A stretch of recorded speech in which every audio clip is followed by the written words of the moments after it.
It's preparing. Okay, I think we are ready to go. Okay, hello everyone and welcome to America's Voices, now streaming live on Facebook and YouTube. We are regular Americans who are from across the political spectrum, who are ready to go underneath some of the week's top headlines and have an honest grassroots conversation again. No topic is off limits, and it is a safe space to ask any questions that come up so we can actually get to know each other's perspectives from an American citizen's real point of view. I am a psychotherapist, and in the work I do, I see many times, often what happens in our relationships today, with our relationships falling apart, mirror the same challenges and why our country is falling apart. Things like, if only you would change, the gaslighting, the double standards, all of that stuff is showing up in our country's politics. So if we can start to take accountability and responsibility in our own lives, perhaps that will be the ripple effect to our country unity and strength again. We have a very special guest joining us today, Mr. Newton Rhodes. He is the Democratic candidate for president 2024. Finally. Yes. I love that he goes against the grain with a passion. And he is a throwback to how the Democrat Party, I think, used to be. Many of us on the call actually were voted on the Democratic ticket for many, many elections. So we are really excited to have him. So we're going to go around, briefly introduce ourselves, and then get into the top headlines of this week, whether it's vilifying cops and what it means to our rising crime rates, the CDC's new mask mandates and whether or not you need to wear them if you have the vaccine. And finally, the vaccine passport. Does it separate the haves and have-nots? Is it going too far? Let's get into it. So, Taji, welcome back to the call, my darling. Tell us who you are, and briefly, let's get into it. Thanks for having me back. I'm Taji. I am a registered independent and a multi-hyphened entertainment professional. Amazing. And what this week is like on your mind? Oh gosh. Well, the CDC just came out and so nobly told everyone that you can now walk outside without a mask, which I think is hilarious. And the vaccine mandates that are happening in schools right now. I have a lot of mom friends who are panicking right now. So I'm concerned for my mom friends. Yeah. Yep. I'm a mom of 3 and I hear you. Thank you so much for being here. Joel.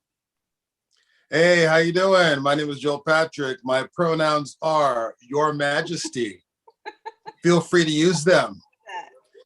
And yeah, I like Taji. I read the headline that the CDC says that we can now go outside without a mask if we've been vaccinated. So to me, the arrogance that they believe they have the right to even suggest that they can give us permission to go outside.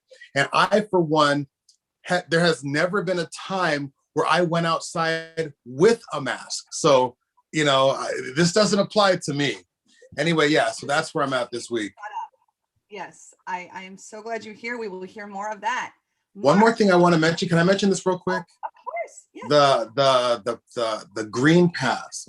They're calling the vaccine passport the green pass, and I found that to be interesting. So Green pass. Is green a coincidence?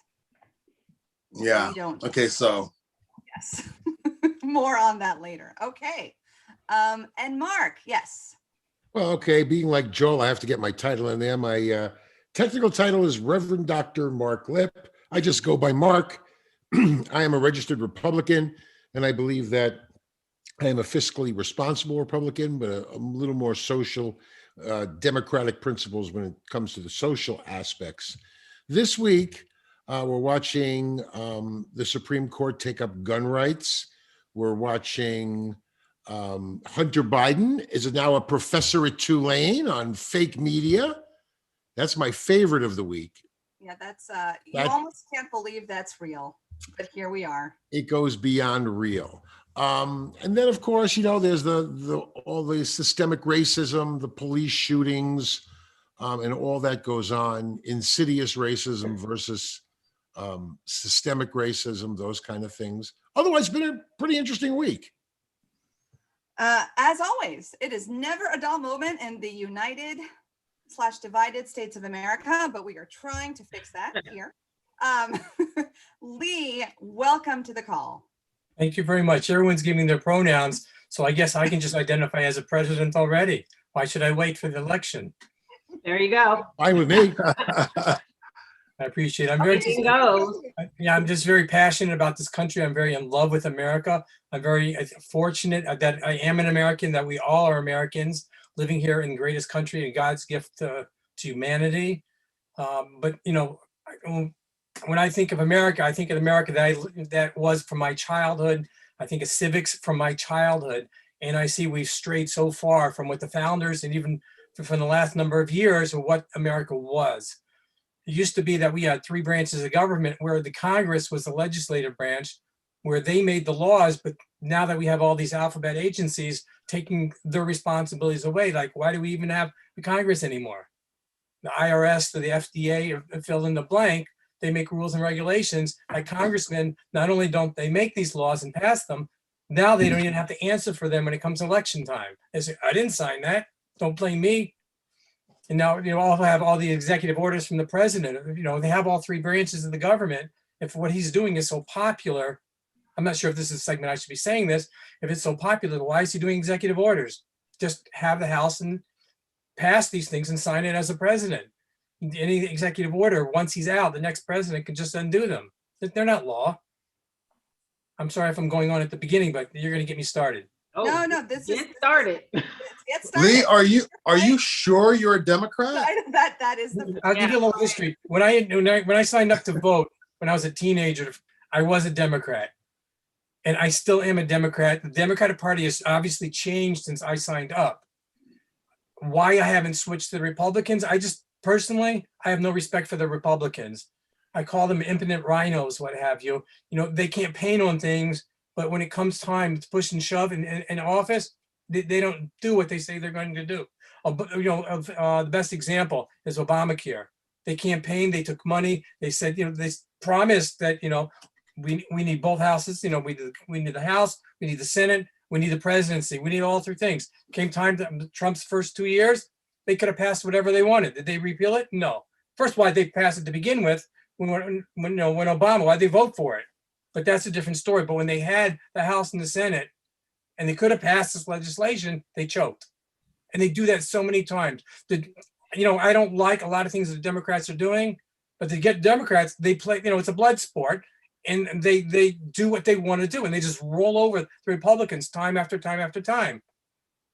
So I agree. I'm sorry? I agree with you. Yeah, thank you. That's why I'm an independent. I like what they say they're going to do. They're getting back, but they end up not doing it. So what's the purpose in switching to party that is not sincere with what their policies are? Lee, how do you think this happened? Because I'm hearing Democrats like Tulsi Gabbard and the other Democrat, I think his first name is James, I'm forgetting his last name.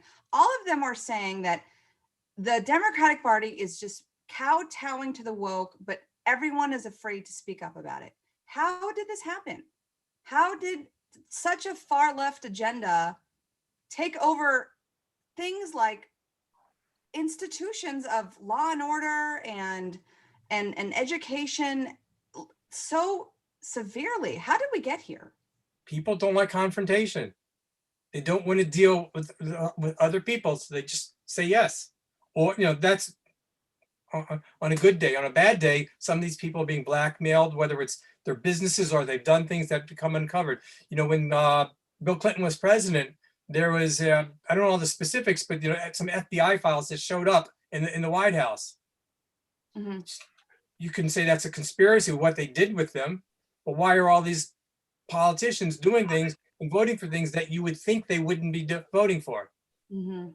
Maybe they're concerned about money coming in for donations, to support them. They're more, to them, they want to get elected more, reelected more than passing legislation that they're concerned about.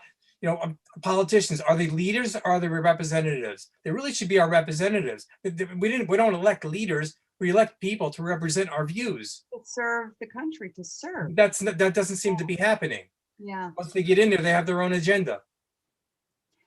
Yeah, I mean, politicians on both sides are no stranger to loving power, but it seems like it's going steps further when the country starts to be divided, and the media and big tech also have a role like never before. What do you guys think about that? Is it because money corrupts? Well, money is always corrupted. Why is it so? Yes and no. Okay. Yes, it's a very strong corrupter. A lot of people cannot stand, the temptation. There are very few people say, sorry, that's not what I ran for. Those are not my beliefs. And I'm not taking it. Mm-hmm. Whether you like Trump or not, there are aspects about his presidency, I think, where he could not be bribed. Yep. Yes. Most politicians of today are power hungry, re-election mongering, and they don't really care what we want. They only care what gets them re-elected. It's not restricted to politics, though, unfortunately. No, I would agree with you, but politics is what we're talking about. You could say the same thing about business too. 100%. So yeah, I agree with you. But keeping it to politics for a minute, we've got the wrong group, and we keep re-electing the same group of people. And I'm not sure why we do it. Well, I think if we want to keep it really real, I think we know that there is a higher elite government that controls who gets elected, or rather selected. I mean, you take, for not to get way off subject, but I would say, for example, and I'm going to be creative with my words so we don't get flagged. Right. Eveline Maxine. And I only say this because, I grew up around her district, and even before Trump, before Obama, I never liked that woman. There was always something very sinister about her that I just observed, and I couldn't stand it. And now, fast forward, it's clear how this woman has stayed in office, as corrupt as she is. So all that to say is that I think we know there's a higher level of corruption that controls who gets into office. I mean, look at what happened with the, let me see how creative I can be with this, with the voter situation. Yes, the situation. that situation. Yeah, what you're saying, I agree with a lot. Was why she's not being primaried, but why is she not getting support from the other party, or competition from the other party? Who, Miss Waters? Yes. Well, actually, she is. There's a gentleman by the name of Joe Collins, who had a very, very strong campaign. And I followed his campaign, and he will tell you, he had Miss Waters had bullies sent out to ruin his campaign events. And he would post about it. He was very transparent about what was going on. So the fact that he rallied the community so strong, and yet he still didn't win. I mean, come on. I mean, I think we will all agree there should be term limits. Like, it's time for her to go, like, a long time ago. Can anybody get elected if they're not morally bankrupt in some respect? And here's what I mean by that. They take PAC money, right away. Now you're beholden to somebody or some group. Mm-hmm. So now you're not doing what your constituents want, you're doing what your PAC members want and those who are supporting you financially, so you become morally corrupt. Who was the last president? Trump. Would he fit that your definition of what you just said? I Not think being they're holding? all that way. I think every politician from top to bottom is bankrupt morally in some respects because they take this money. Lee, you're very proud of the fact that you don't take money. That's one thing I say. I'm not raising or spending any money. It will be what it will be. If it takes on, it takes on. If not, not. I'll do my part. We have the internet now. We have social media. If people want a regular guy who represents their views, great. I'm doing this. I've been doing this for 6 years. I have Right. somewhat of a following. You're But doing that because you're not morally bankrupt. I hope that it would say true. I hear what you're saying, but Yeah, I am what I am, and I'm not changing it because of someone else giving me money. That is true. Well, 45 Unfortunately, didn't take a salary. Remember, he didn't take a salary. He donated I think he took like $1, and then he donated whatever else came in, I think, to charities. He never took a salary. That is true, but a lot of that is show, though. He didn't need the money also. Right. So whatever charity he would have given anyways, I'm sure it would have been more than whatever salary he had Right. But you can from his argue that personal fortune. Trump didn't go into the presidency for money. In fact, I think his total net worth went significantly down. Yeah. He really did want to make America great again and do things against the grain, as from the point of view of a businessman and not a politician. Now, you can argue, did he become a politician along the way? But I don't want to go too up talky here because we have a lot to go to. But I just want to say, look, it is not, there needs to be a level of narcissism with any leadership position, especially when you're dealing with foreign policy. Mm-hmm. And someone like Ron DeSantis, who has been, I think he's Harvard graduate, Navy SEAL. He won against the mainstream media for the last year and has come up with flying colors. You have to have some balls to be able to do that. It is a sink or swim situation. So it's not about politicians not being politicians. It's about just pulling the wool over America's eyes to the point where we are in two parallel realities. We are seeing two different headlines depending on where you get your news sources. We are focused on two different agendas, and it is and the censorship, vaccine passports, critical race theory, defunding the police. Whoa, how did we get here? I feel like we're going 60 years back from like to actual civil rights time. Well, it's funny to me that I guess the thing that's been on my mind for the last few days is that we are on the verge of creating a society that is segregated between the vaccinated and the unvaccinated. I think I said that last week. And with the CDC saying that they're going to, that they're giving people that have been vaccinated permission to go outside, to me, that's just completely absurd. And we've gotten to the point where that's acceptable. I saw a friend of mine was posting on Facebook, and she was talking about the number of COVID cases that have gone down. And she's basically applauding everyone that cooperated with all the mandates, because you're what got us here. Like, like we worked on this together. And it's insane to me that this is how people think. Like people literally think that they did something to get us to this point where we can now go outside. And if you could only hear how that sounds, that we can go outside without a mask. Well, like we worked so hard. Like if we never went outside with masks before, you know? You clearly did not work hard, Joe. You were not the hard worker. I didn't. No. Well, I didn't work for it. I didn't either, but I mean, I think both of us having a background in psychology, I think I said this last week. What they did was pretty much a psychological crime against humanity. They psychologically conditioned everyone into believing, or rather giving over their will to other people and appealing to, again, your ethical and moral construct that if you don't wear the face diaper, you're a bad person.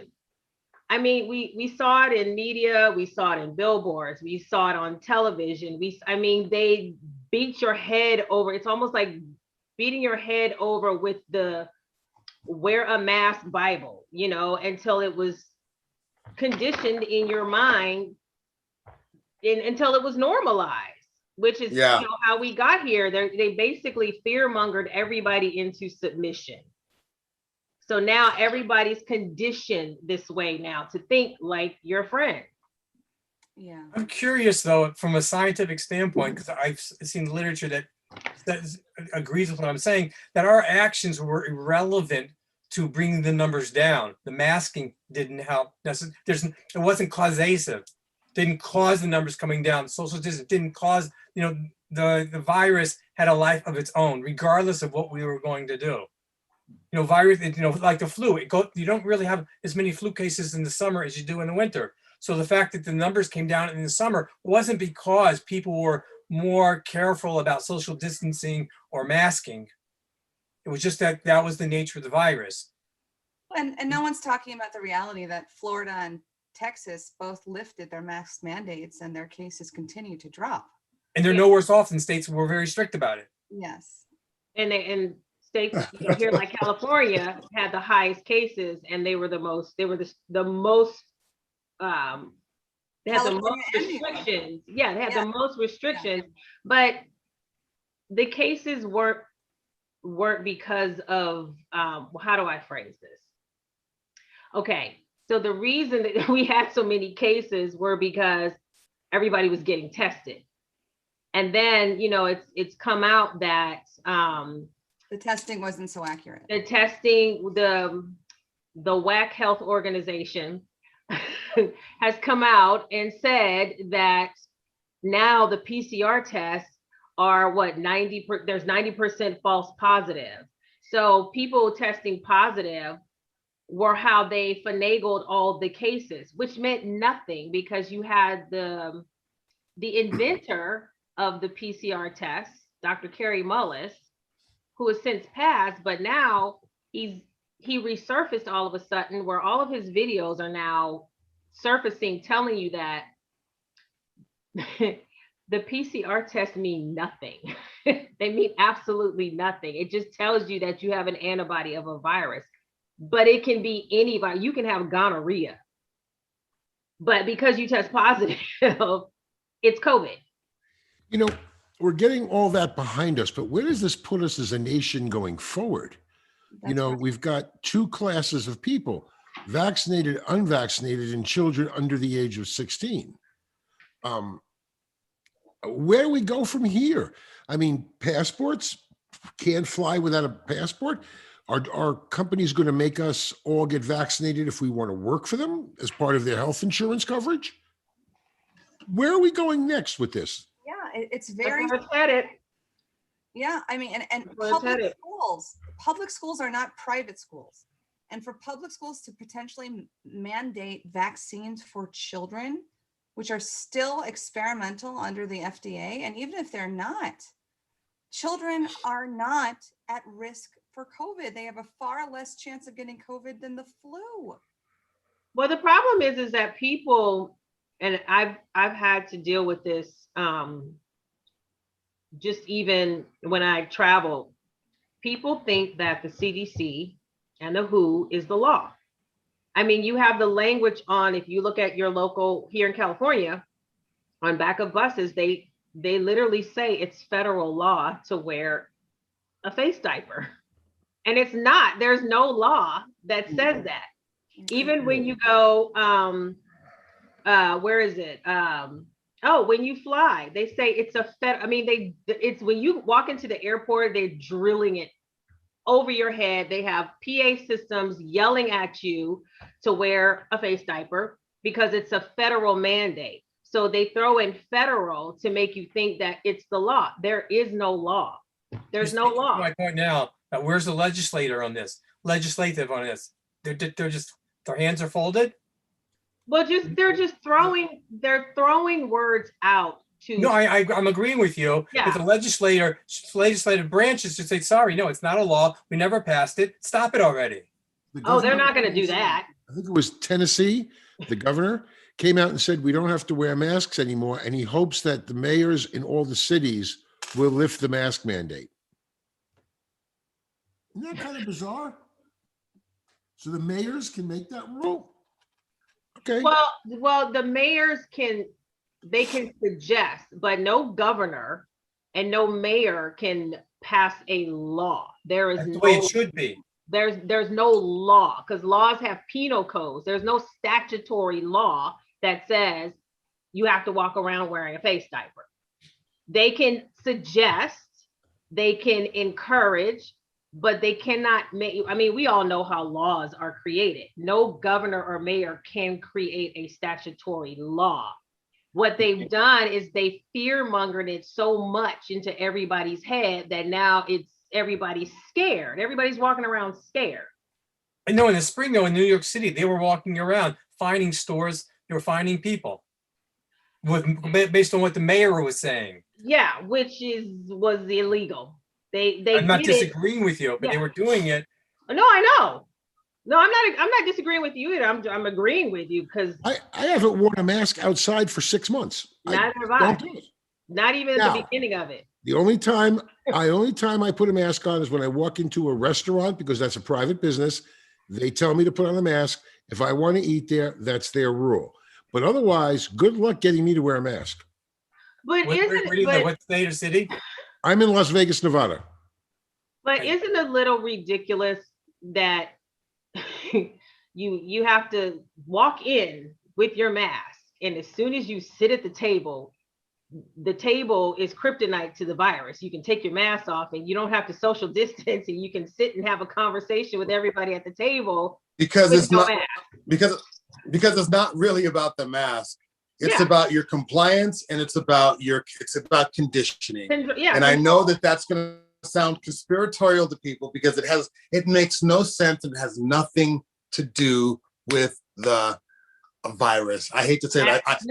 Those words, I fear saying those words because it's going to get this broadcast banned. Well, because you I have even to suggested that. You have to be creative. I call it Mr. Virus. So you have to get creative with your words. Yeah. I'll have to get creative on that. Yeah, it was never about Mr. Virus. It was always about control. So there's something else that I wanted to point out. Okay, so yesterday I posted an article about the CDC's suggestion, right? And then I threw out the same question that you threw out, Mark. What do we do with all of the unvaccinated people? Like, what's gonna happen in society? Now, I suggested I used the phrase "the final solution" at the end of my post, and anyone that knows anything about history knows what that term is a reference to, right? Okay. Now, one of our mutual friends was offended that I used that term because it's a reference to genocide, right? It's a reference to executing people for whatever reason. And I admit that may sound like an extreme term to use, but I'm seriously asking the question, what are we going to do with all of the unvaccinated people? Now, the person that was offended by what I said, he sent me an article, and I noticed that it was pointing to Israel, as the leader in, the vaccine and the passport and everything. And the thing that really caught my attention is that it referred to the vaccine passport as a green pass. I think was that the right phrase, Danielle? I think they called it the green pass. Yeah.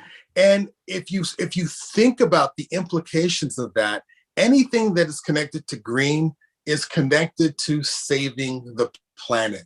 So people that are getting the vaccine and they're getting their green pass, basically it's implying that they're saving the planet. They're doing their part to save the planet. So if they're doing their part to save the planet, what are the unvaccinated people doing? Care about the planet otherwise. Well, remember the narrative with climate climate change and global warming is that humans are the cause of global warming and climate change, which is ridiculous.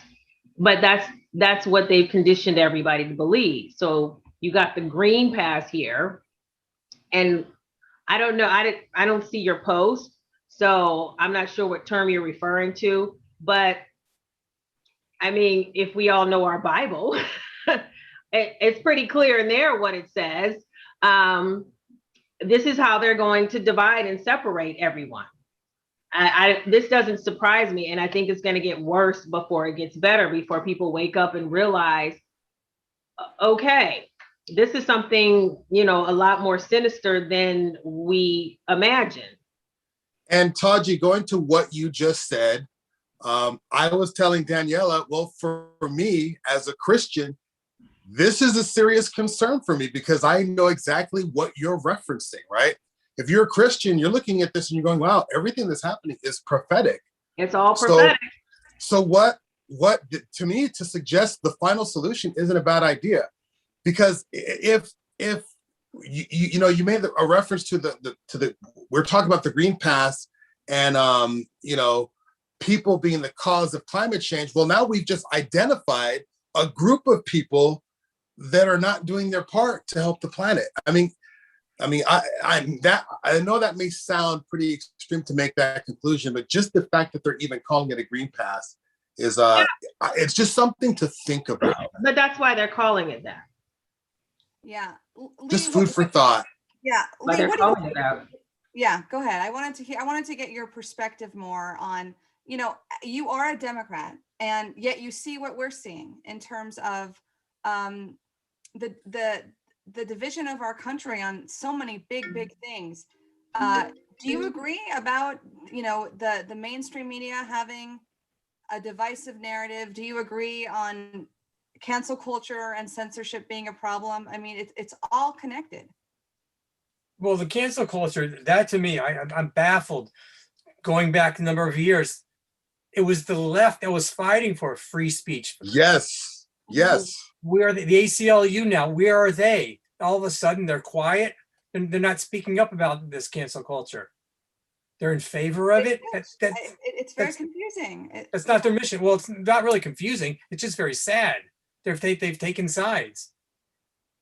Well, that's what they want everybody to do. Eventually, it's going to come to a point where eventually you have to pick a side. That's what they want to do. This is why they're pushing so hard. I mean, not to get way off track, but just for example, with the Micaiah, the young lady, right, recent shooting, they still want to create a divide where this wasn't even about black and white. This girl was about to kill another black girl, and you have this white officer that shot her to save a black life.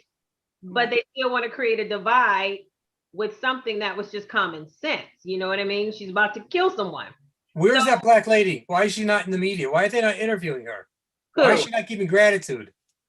Who, Micaiah? The lady whose life that was saved. No, you're right. The woman whose life was saved. I don't know how old she is. I believe she was one of the foster kids there. I mean, all of them look really, they look like adults. She did say on camera, if the police officer didn't shoot her, she was going to stab her. Well, you see it in the body cam. She's welding a knife, about to jab her in her throat, and you have people like Mr. James, our NBA person. LeBron James. Yes. Yeah. Well, I don't want to say his name, but who is literally creating division. And of course he had to delete his tweet, but it's like, really? Yeah. I mean, this is common sense that the officer was doing his job to protect and serve, and even that's a problem. Did he delete it with an apology, or he just deleted it with no reason why? Oh, he just deleted it because he was getting no, of course not, because he was getting so much backlash. I mean, police officers are now making TikTok videos back, with their their backlash against him for what he tweeted, because now they're all coming out like, hey, we don't tell you how to do your job, don't tell us how to do our job. It was just stupid, the tweet that, because the tweet that he put out was that the officer that shot Micaiah was next. It was he put out a threat. It was captioned, "You're next." You're next. Yep. He put out a threat to the officer. So this is where we're at. And what we're seeing, I mean, as a police officer, if you're being vilified and you are in a high crime area, who wants to do their job today? Who wants to do their training today? And we're seeing crime rising throughout the country, especially in these blue cities like New York, Minnesota, California, Portland. It's horrendous. How are things in New York, Lee, right now? Well, I'm not in the city. I'm not. Well, I am in the city technically. I'm in Brooklyn. I'm not in Manhattan. So, but I don't hear that it is as bad now as it was in the summer, when the riots were like day after day after day, where there were curfews, and which was ridiculous. They weren't even arresting them. They got rid of the bail laws. They were just letting people out. So it's really like a lot of the same people doing it over and over again, knowing there's nothing that's going to happen to them anyways. And now what you're getting is we're going to be able to sue the police officer and take away his house and take away his car. Who's going to want to defend us? Right. Well, and that's what they Who want. are you going to call? Do you know who's you're not going to call Ghostbusters. Yeah, well, and you know who's going to be hurting the most is single mothers, domestic violence. There's all these people who are going to be hurt the most are in these very communities. It's the minority communities that can be hurt the most. What's that? Yeah. It's the minority communities that are hurting the most, because where these people live, that's where they tear up and they burn. And like the Baltimore mayor a year or so made the expression, give these people a place to riot. That's ridiculous. You're giving them permission to do this. And you had the speaking of Maxine Waters, telling people to be more confrontational. Very nice for her when she goes to communities and does this, and then she gets in a plane and she flies back home. Why is she not out there with them being confrontational? She's just telling them to do it. Yep. This sounds like what, I mean, I hate to say it. It sounds like it's going to be one of these order out of chaos situation. And I think that's what they're pushing. They want it to get so chaotic. They want to push the divide, the violence so bad till it becomes so chaotic. They got to run complete reform. Yeah, complete or what, you probably heard, the Great Reset, which is what they're pushing for. And they're trying to do it by any means necessary. I mean, because notice how all of a sudden we've got all of these massive white officer shoots, black kid or black man shootings, all of a sudden. It seems like every week. And I feel like they're really trying to push this really, really hard. So they're selective, they're selecting their narratives now. They're selecting their shootings, because nobody reported, or there was a story that came out, and I'm drawing a blank. I can't think of it now, but it was a black woman who had ran over a police officer and killed him. Crickets in the media. Wrong narrative. Crickets. Wrong narrative. And people. Taji, why do you think people are not complying with officers' orders? They're intentionally ignoring them, or worse, trying to harm them. Well, because I feel like our community has been led to believe that we're supposed to fear police officers. And when a police officer comes around, you're to fear them. And in order to protect yourself, you mentally have a right to defend yourself. But what's happening is that we're destroying ourselves in the midst of it, because police officers still have to do their job. If you're not complying to a police officer who's pulling you over because you have expired tags, and then you're taking the defense that the police officer is pulling you over because of the color of your skin, This is how you have these situations with these young kids who are on the defense, who think that they're, above the law because they've been told that cops are just out looking for Black and brown men to shoot and kill, or women. This is the narrative that they have in their head, or this is how they've been conditioned to believe that they have to fear the police. And that, And I just want to piggyback on that, because I hear the word fear, but if you look at the videos, what's Dante? Is that, what was his name again? I'm sorry.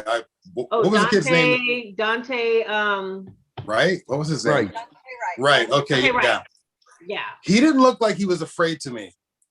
He just looked like he was arrogant enough to believe that I can resist arrest, I can jump in my car, and I can get away. And I think when it gets to the point where police officers have been castrated, basically, then these people out on the street feel like they can get away with anything. So I'm not saying that there isn't fear there, but when I look at these videos of young people, young Black people resisting arrest, doesn't look like they're afraid to me. It looks like I can get away with this. Well, that too, but I think there's an element of fear behind that, which is why they behave that way, as though, hey, I can get away with this. I'm fearing. It's empowering to them. It's empowered victimhood. And where are they learning that from? The media. So why do you think the media is more concerned with teaching them to empower them than having them alive and teaching them to obey? Because Black Lives Matter. We don't want you to get hurt. We don't want you to get killed. So if a police officer pulls you over, save that for another day. It's not worth it. Why don't they preach that? Because ultimately, if there's Black Lives Matter, then the police brutality, that's a separate issue. And that should be dealt with. But that's never been the goal of the left. Why not? If the Black Lives Matter, why is that not the goal? Save Black lives. Because at all costs. Because it keeps us in submission to their party in order to get their vote. Black leaders are going along with that? Because this is how, when I was growing up, I was told, when I was legally allowed to vote, the first thing I was told was, you vote Democrat. I said, why? I said, why? Well, because they look out for Black people and minorities. And I said, okay, this is when I wasn't, conscious or thinking or questioning anything. I just thought, oh, okay, well, that's the case. Sure, I'll vote that way. But as I got older and I started seeing what was happening in my communities, and I started seeing what the Miss Waters were not doing in our communities, or saying what they all say what they're gonna do. They say what they need to say to get us to vote for them. But to answer your question, they say that to keep us victimized and to keep us under submission and emotional in order to keep voting for them. This is why Miss Waters has stayed in office for as long as she has, which now there definitely should be term limits.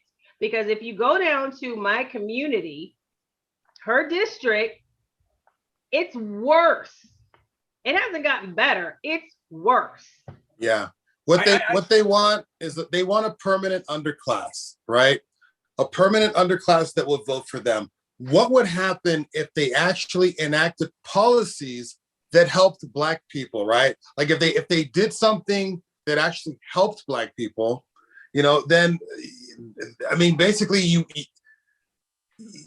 I don't know. I hear what y'all are saying, but as a parent, I want to, hopefully my kids know that whatever happens between you and a police officer, if you feel that he's pulling you unjustly, or because for whatever reason he just doesn't like you, save that for another day. Because my goal as a parent is, I want you home at night. Safety. Right. That's a battle. That's a battle you're never going to win. Why aren't these parents telling them, I don't want to bury you? Well, listen, save that for another day. You're not going to change other people. You talk to my son, I promise you he understands that. So why aren't other fathers? I don't know.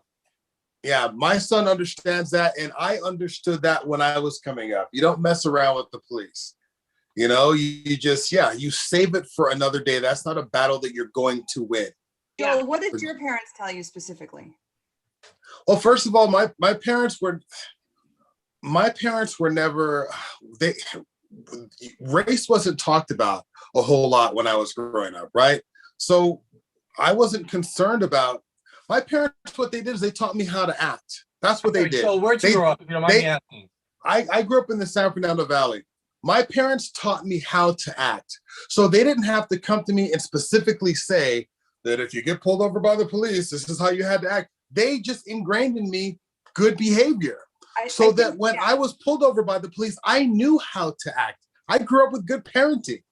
I just want to underscore the first phrase you said that is so telling. And I think what separates your parents and their parenting from many others is that it's not about race, it's about decency and respect. And one of the things that broke my heart that I saw this week, and I shared it with Joel and Taji, I've asked to join several Black Lives Matter groups because we have an extended invitation to open-minded liberals to come on the show. And I know I was a little bit of a stranger in a strange land because I support all Black lives, not the movement Black Lives Matter. But I wanted to invite people in for the opportunity to share why Black Lives Matter is so important to them. Maybe there's a perspective I can learn. And I saw all these posts, and there was one in particular from a mother who said, a Black mother, and she said, I have tears in my eyes as I come to the realization that my son is no longer safe to go out into the world based on the color of his skin. What a heartbreaking post to read, that this mother genuinely believes that our country has gotten to be so dangerous that she feels her son is almost to be hunted. How is this strengthening America when this fear is ingrained? And again, I saw an Oprah special on this where Oprah welcomed the notion that parents have to have that special sit down talk, that cops are going to treat you differently than anybody else. And when you put that into a child's mind, that's how they start to see the world. Well, this goes back to what I was saying. This is how they're conditioning, particularly our community of people. This is all conditioning to serve a greater agenda. And personally, I think, I hate to say it, but I think the agenda is to, how do I say this creatively, the Black community. Yeah, right on. That's because if you look at what's happening in our communities, nobody's talking about like the 7,500 young Black males that were murdered in Chicago and in Detroit, etc. between the past year. Nobody talks about that because why do you think not? Well, because it doesn't satisfy the police brutality agenda. Even the Black pastors, why aren't they speaking about this? Well, there's some that are and there's some that are not. So you know who the bought pastors are and who the real pastors are. But because it doesn't, well, for those pastors, it doesn't bring in congregations. If you talk real talk about that, it doesn't build their congregations. It shrinks their congregation. Because if you go to those churches, like there's maybe a handful out here who have smaller congregations, those are the pastors that are talking about that. The big mega churches and the big giant ones that are, they've got like 8,000, members are the ones that aren't talking about that. Because, there's certain churches that are big business. Churches are businesses now. There's a lot of them that are business. It's all business. It's a shame that the civil rights leaders from the 60s, that they're not alive today anymore, but people have not taken their place, where it wasn't a business in terms of church attendance. They were just there on the lines because it was the right thing to do. No, you're right. It's definitely, I feel like they would be turning in their graves right now if they saw what was taking place right now, because people are behaving like this is 1955 all over again. And Martin Luther King is not woke enough. He would never be a leader today. He would get canceled. Yeah. Yeah. MLK would get No, canceled. a lot of people don't know that he actually was a Republican. Well, did you heard Tyler Perry's speech? You heard Tyler Perry's on the verge of being canceled because of his common sense Oscar speech about not hating anyone. He was like, the second he said, I don't hate police, that's it, canceled. The clapping stopped. The clapping stopped. The clapping Really? stopped. Canceled. Wow. And what's mind blowing to me is we talk about, not to get far off subject, but I'm using Tyler Perry as an example of when we constantly hear about the systemic racism. Okay, well, how did Tyler Perry become the first Black man to own his own motion picture studio? Like, he's almost at the top of the system. So it always frustrates me when I hear this ideal of systemic racism, because first of all, we have our system is made up of laws. So if you can't tell me what law is specifically targeting Black people, then where are we getting this ideal that there is systemic racism? I'm still trying to find out, what does that even mean? I'm not sure that systemic racism is the big problem, but what you're making today is more insidious racism, because people aren't talking about it and they're hiding that racism. What do you mean? What I mean is, you're going to find people who won't hire people of color because they're afraid of what could happen, because they hear all the stories. We don't have that problem in our factory, but I mean, I've heard comments being made, they're turning us into racists. Even some of my Black friends are saying they're becoming a racist, because it's a class issue as much as it is a race issue. Mm-hmm. And so what happens is, people are afraid. People are afraid to say anything. So all that racism that we had gotten rid of for all those years is coming back, but it's hidden. Yeah, I'm going to say I agree with you, because I mean, how would I? Okay, so right now, it's not popular to be white right now. I never thought I would see that day where, white people can't speak, white people have to shut up, and, they have to basically take their place at the back of the bus and wait for all the minorities and handicapped people to have their word before white people can say anything. So, and I can understand how all of the talk of white privilege and, white oppression against people of color, how that can cause resentment in that group of people. This is why I think this whole notion of anti-racism, people talk about being anti-racist. Anti-racism is just racism. That's all it is to me. The anti-racist to me is worse than the racist. I'm not worried about a Klan member that's sitting in the woods with his guns waiting for the race war to happen. I'm perfectly fine with that guy, because he's sitting in the woods, not hurting anybody. What I'm concerned about is the people that want to tear down statues and want to change the laws to fit their narrative. Those are the people I'm concerned about. Yeah, it's interesting. When you start canceling people and take them off the internet, I don't get to hear the people who don't like me because I'm Jewish. I don't get to hear the people who don't like my friends who are Black or Hispanic or anything else. That is all now becoming underground movements. That's the scariest part. Yeah. For me. But that's what they want. They basically want a one world government, a one world way of thinking, a one world religion. Because pay attention when you hear language or when you see any type of advertising or anything like that says we are one this, or we're all one in this together. That's what they're trying to push. So this is why, we saw a lot of We saw a lot of pages, a lot of voices being suppressed, being deleted off of, your major big tech platforms, because they didn't want those different perspectives. They don't want to hear different. They want everybody to be on one page, one way of thinking. They want one religion. They want everybody to have one belief.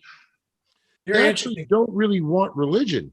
They actually, if you read Klaus Schwab's The Great Reset, he's in charge of the whole group. It's actually frightening to me. It's very interesting. They might not want a traditional religion, but they are using a religious approach to the masks, to the vaccines, to critical race theory, to being more woke. It is still. But that's the religion. Yeah. All of that is the religion. That's the religion of social justice. It used to be, at least where I grew up, that if someone said they were Jewish, the response was, I care why. Or if someone said I'm black and I care why. Why is that relevant? I just care what kind of person you are. All these other factors, whether you're religious, your sex, or where you came from, you left that at the door. We're all Americans, period. Right. Now we're just dividing everybody. Yep. 100%. What kind of American? It's very sad what we're doing to America. It is very sad. Lee, what is your hope for your party, and do you have hope? And please share the hope. I do have hope, just for my party, because I have hope for America. Someone like Trump, whether you like him or not, he was able to awake people in this nation who are sick and tired of what Washington, both parties are to blame, what they were doing to us as citizens. And people never thought he had a chance of getting elected, and they never thought he had a chance of getting reelected. But the millions of people that came behind his movement spoke up and said, you know what, we're sick and tired, and we're not going to take it anymore. And I really believe there are a lot of people in the Democratic Party who are they don't have a spine. They don't want to speak up. They don't want to get canceled. They don't want their businesses shut down. They don't want to speak up. But they don't like where the nation is going, and they don't like where the Democratic Party is going, but they don't want to be the person to do it. They don't want to say it publicly, but you know what? If you get away from the big cities, I think a lot of mid-America, and even like New York State, for example, is very liberal, not because the state is liberal, but you have New York City, which has such a population. They control basically the governorship. They control the mayor. But I think a lot of people, even within the Democratic Party, countrywide, are not happy with where the party is going. They're not happy where the country is going. You have a small, vocal, violent minority of people who are out there protesting and rioting and saying what they want. The newspapers, if it bleeds, it leads. They're fomenting, and they're happy because it's business to them. Yeah, and I think there's a lot of similarity with being very dissatisfied with the Republican Party for many of the same reasons. People, I think, on both sides, the moderate voices, the libertarian voices, are fed up with what they're seeing, and we want to be represented again as the people, and we see that unity is not popular. Real unity, not Biden's words on unity. It goes back to the old 80-20 rule, right? 80% of the people are probably panic-stricken about the future of this country for them, for their children, and for their grandchildren. I think it's more than 80, personally. I think it's more than 80. Okay. And I think they're good people. They just want to get along, let me and my family have my business and have my life. Leave me alone. There are 5 to 10% of the people on either end of the spectrum that are just crazy. I don't care which side you pick. You want to pick the white supremacy side, they're crazy. You want to pick Antifa and BLM, they're crazy too. Okay? It's a tear down of the American system. And it's going to take the 80% to become woke to what's going on and stop it. Because if we don't stop it, this is going to get a lot worse before it gets better. It's not just stopping it. Why is it the establishment allowing it and condoning it? Not just stopping it, but why is it going on? Because the establishment wants it. Yeah. They want it. They it's want about control. They want the total deconstruction of the United States. That's what they want. Because Lee, they're it's pushing also- towards, I'm going to sound like a conspiracy theorist, they're pushing towards a new world order agenda, a And great reset. that's not a conspiracy theory, because if you look at what's going on, it's not a conspiracy theory if it's the truth. If you look at everything that is happening that, you know, you've heard people talk about, and then if you look at some of our films, it's it's truth in plain sight. They're telling you what they want to do to this country. And I wanted to ask you, Lee, you know, because you're considering the presidency, what are your thoughts about eradicating a two-party system? Because, and I'm asking this because I became a registered independent probably almost 20 years ago, because I did not see the benefit of having two parties. I just thought it's just too divisive. What's the point of it? If you sat everybody down like we're doing right now, and you had a conversation, regardless of what your party affiliation is, and you talk about what you value the most, I guarantee everybody would pretty much be on the same page. You'd realize, oh wait, we agree. So why is there all this divisiveness going on? I never saw the point of two parties. The divisiveness though, you know, what better way to control a society than dividing them? There's a couple of ways, right? A drug society is a controlled society, and we got that problem in the United States. A society that's fighting in among its own factions is also not paying attention to what the government is doing. And while they're taking away our rights and taking away our freedoms, like the masks, like the vaccines, we are all sitting by and watching it happen. And that was the whole purpose of that, because all they had to do was scare everybody into submission, and everybody willingly just complied and gave over their freedoms. Yeah. Would this have happened 50 years ago or 75 years ago or 100 years ago? They wouldn't have been able to pull it off. They wouldn't have been able to pull it off to the same extent, because in order to make this work, you need social media. People are controlled by sitting in front of their computer and being fed their reality. That wasn't happening 50 years ago. You know, the media was completely different. We didn't have 50 years ago. Did you say 50 years ago? We didn't have national media like CNN, right? You watched your local news, and you probably had 10 channels that you could watch. And 2 of those channels were probably the news, and it was your local news station. And they were reporting local news, and then sometimes, you know, national, right? So the media was a completely different thing. You need everything to be interconnected. You need people to be able to talk to each other. You need social media. You need all these platforms, and then you can feed people a reality that they will comply to. Yep. Yeah. The other thing I would say also, though, is that we do have, I think there's too many people with way too many opinions who have way too much power.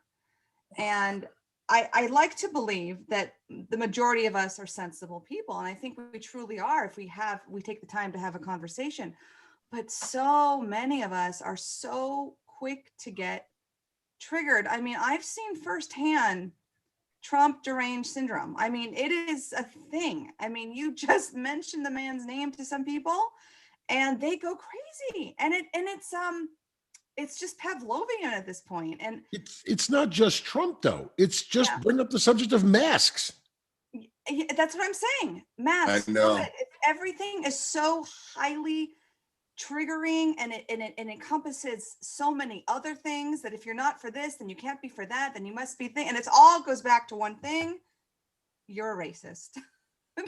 That is all roads lead to that today. Because not wearing a mask is now racist. Right. I mean, I've seen that online where basically it's saying that not wearing a mask, not wearing a mask and not getting vaccinated is racist. I actually saved the meme. I'll post it to the group so you can see it. Well, that's where we're at. Well, that's a perfect example of what I mean by how they're appealing to your ethical and moral construct that if you don't wear a mask, you're a racist. If you don't wear a mask, you are this, that, and the third. And that's how they're conditioning you. This is how they're dividing people we with just, that type of conditioning. just Even like though what not Lee all was minorities are wearing masks. yeah, and just like what Lee was saying. Because I don't wear one. Oh, yeah. Well, But hey, since you say that, I don't mean to cut you off. Can I say this? Okay, so you said not all minorities are wearing masks, right? Okay. People are not going to like what I'm about to say. listen, I went to Detroit, Michigan, right? Get creative. I went to Detroit, Michigan, 8 Mile, and which is a largely Black population, right? Now I noticed when I went there, and this was over the summer, I was surprised to see that everyone was wearing a mask. I couldn't eat. Children were wearing masks, and I was thinking to myself, wait a minute, this is a place that is high in crime, right? This is a place that is high in crime where people it's thought of as an area where people are not following the laws. So why is it that they're so compliant to wearing the mask? Because That's interesting. Like, go ahead, Lee. yeah, that is baffling to me. That's because they've been That is- conditioned. So why can Yeah, they I be know. following the law with other areas? Because we've I been told that we know. are disproportionately disadvantaged, and if we don't wear one, we are more susceptible to infection. Now when I go into places and they're telling me that I have to wear a mask, and I say, because I literally have a legit exemption, and I say, I have an exemption, so I can't wear it. Well, you have to wear something on your face. And I say, why? Are you assuming that I'm infected? Are you assuming that I'm an infected disease individual? Because that's what you're assuming by telling me I have to wear something on my face. Are you giving me medical advice? Right. Are you going to be held liable if I put this foreign object on my face and I pass out in your business or your venue? Are you going to take responsibility for that? And I think that's where we have to go. We have to challenge the narrative now because everybody's so scared into believing. If you go on the CDC right now, they literally have a section that says zombie preparedness. no. Yeah. Why does the CDC have a section for zombie prepare? You can pull it up right now. No, that's real. I'm not even kidding. What about It's real. aliens? I'm not even kidding. I don't know what. They have zombie prepare. Are you assuming that I'm a zombie, or that I'm infected? That I'm on? Come on. Wow. I'm not even kidding. It's Yeah. on their website. Yeah. Yeah, But we're all infected. Yeah, this is what I mean by the conditioning. They have conditioned everybody to believe. I mean, and that's just it. Can we question something without it being led to being called racist? I mean, is it possible to have a debate without the conclusion being, oh, it's because you're racist. Oh, it's because of this. That is what is the biggest travesty I find today, because it keeps us from connection. I think you have to challenge that, when people, well, I mean, of course, they're not going to say that to me or Joel, but, if somebody says that, I think people have to learn to challenge those accusations, because that's exactly how they bully you into submission. They're bullying you into compliance by using, inflammatory language like that. But I wanted to go back to what I was asking Lee on your thoughts about eradicating a two-party system.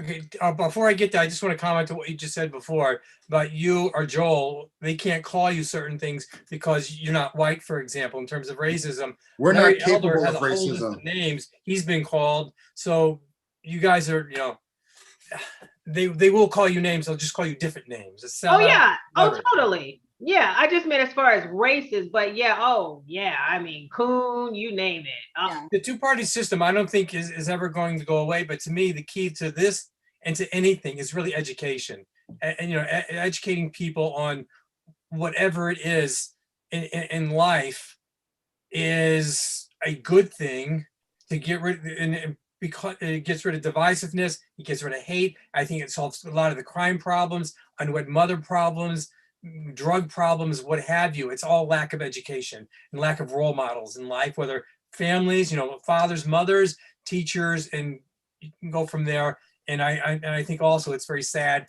people have gone away from the church, synagogue, mosque in terms of getting rid of religion from life and the government being their religion. The government does not teach morals. And sadly that we're not seeing that now. Their morals are pushing inclusion, even when it's at the cost of merits and talent. I mean, that is what's we're seeing today. The morals are inclusion. And it's you're never going to get, there are teachers that are great, but you're never going to get a teacher that cares about a child as much as a mother or a father does. And the younger and younger they shove our kids into schools, the less and less these kids are going to have what they used to have from coming from the home. And that's what they not want. Sounding like a Democrat. And I just care about everybody. I think everyone's God's gift, it's humanity. We're all of value, regardless of what you look like or where you came from. But this is an example of what I mean by if everybody sat down and had the conversation.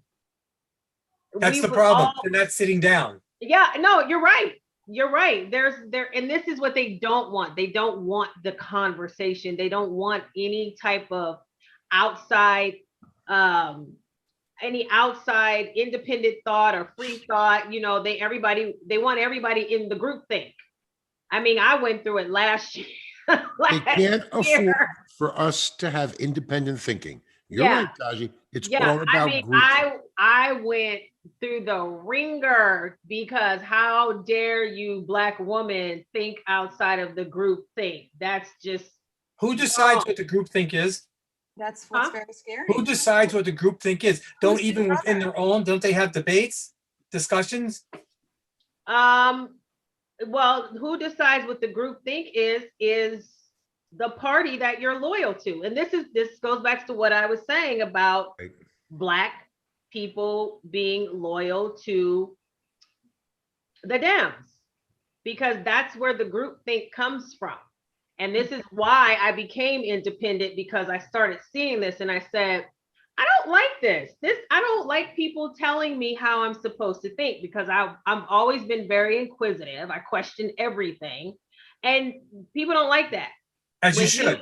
Right, exactly. But I'm told that I'm not allowed to do that. I mean, look at what's happened to your Candace Owens and everybody out there that is now your Black conservatives. I mean, if you haven't seen the documentary, on the side note, Uncle Tom, that's a must-see, because it just answers your question, Lee, on why that is. We've been conditioned to think a certain way for centuries. Yeah, that's the Larry Elder coming with Thomas Sowell's. Yeah. Right. Yeah. And I'll tell you this, when Trump got elected, this is why they hated him so much, because he changed a lot of that. He changed a lot of that group think. Like I heard somebody say this, he broke everybody's brains. And that's an understatement, because everybody is so used to the career politicians there. And I thought, well, yeah, you're used to being lied to. I mean, you go back to Miss Waters.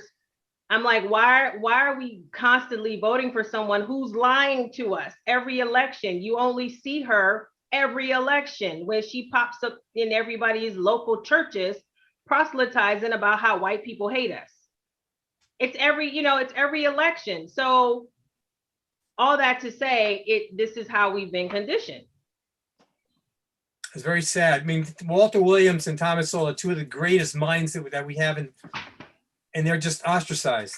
And I just want to mention to you, Lee, I reached out to some liberals about coming on the show, and you know what some of their responses were?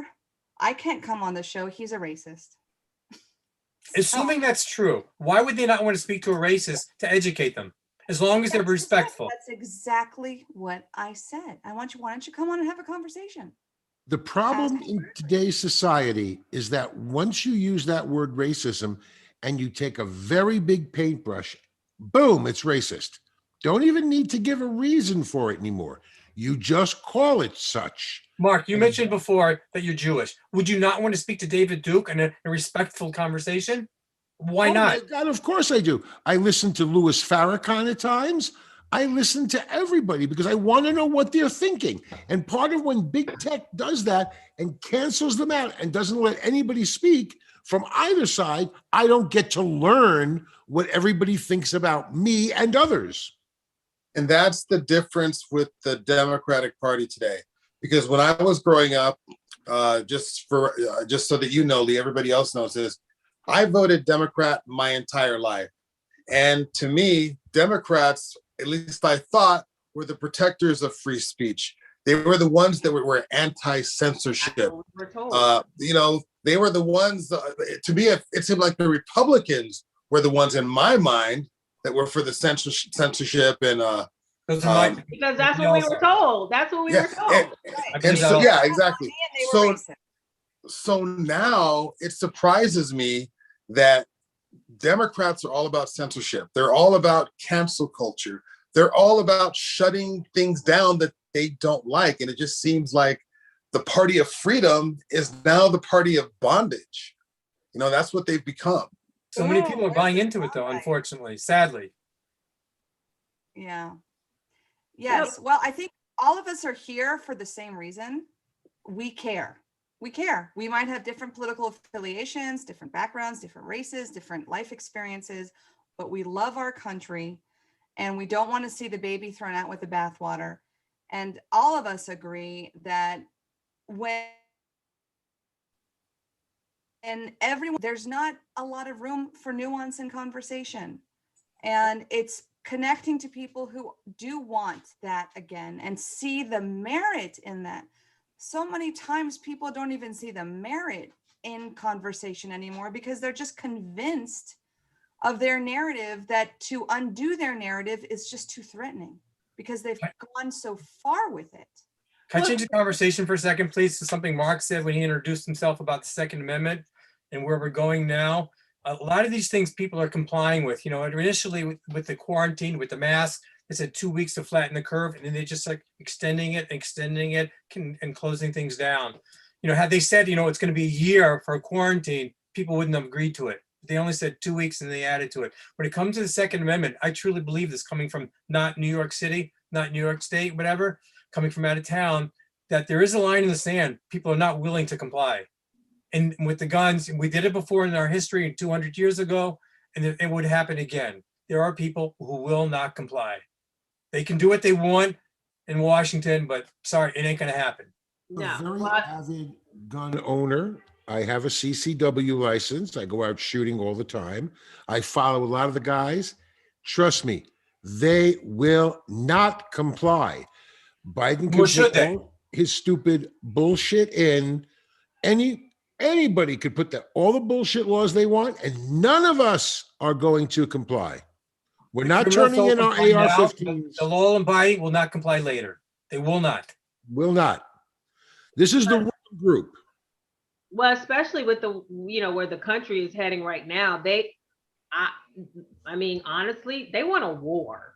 They really want a war, a race war. That I really believe that. And they're doing everything they can by any means necessary. I mean, part of me is saying, I think a lot of what they're trying to do is failing, which is why they're polarizing us with this narrative and with this message in the media. I mean, I'm sure if you didn't see the Oscars, you didn't miss anything, but it was I didn't watch it. Someone sent me the Tyler Perry thing, which was priceless. But if you saw, I saw a clip, I forgot that it was on, but I saw the clips from it and I went, oh my gosh, this isn't even about talent anymore. No, it's woke. It's just woke, shove it in your face, shove it down. I mean, there was some guy talking about, oh, they're gonna shoot 3 black men a week, and oh my, and I'm sitting there going, what? Like they're shoving it in your face. Taj, can I interrupt you for a second and ask you a question? a lot of what people are saying, are they saying it because it's popular and people like to hear it? Or do you think that in their hearts they believe it?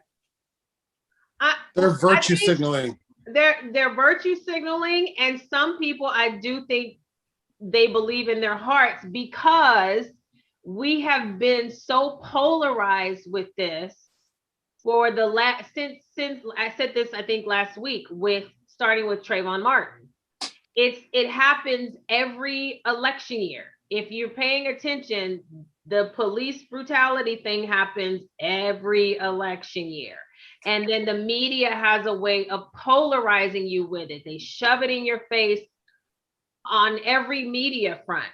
And this is why they believe it in their hearts. They believe it because they have successfully created a way for you to see it as such, because most people believe that the mainstream media is a trusted source of information. I mean, I literally had someone tell me, I showed them a video, an undercover video of, if you watch Project Veritas, I literally sent them a video of the undercover conversation of how CNN operates. Oh, I'm not going to watch that. I'm going to believe CNN faster than I believe some unreputable independent guy on YouTube. But this just goes to show you where their mentality is. If it's not on the mainstream media, it can't be true. It's not true. It's not reliable. It's fake. It's very hard to reach a new solution with someone who doesn't think there's a problem. And that is what happens with systemic brainwashing. And it's back to square one with the masks and everything else we were talking about tonight. So, all we can do is keep going, and just in like personal relationships, it's okay to have a boundary. And yes, there are people who will not comply with the masks, not comply with the vaccines, not comply with the guns, as is their American right to do so.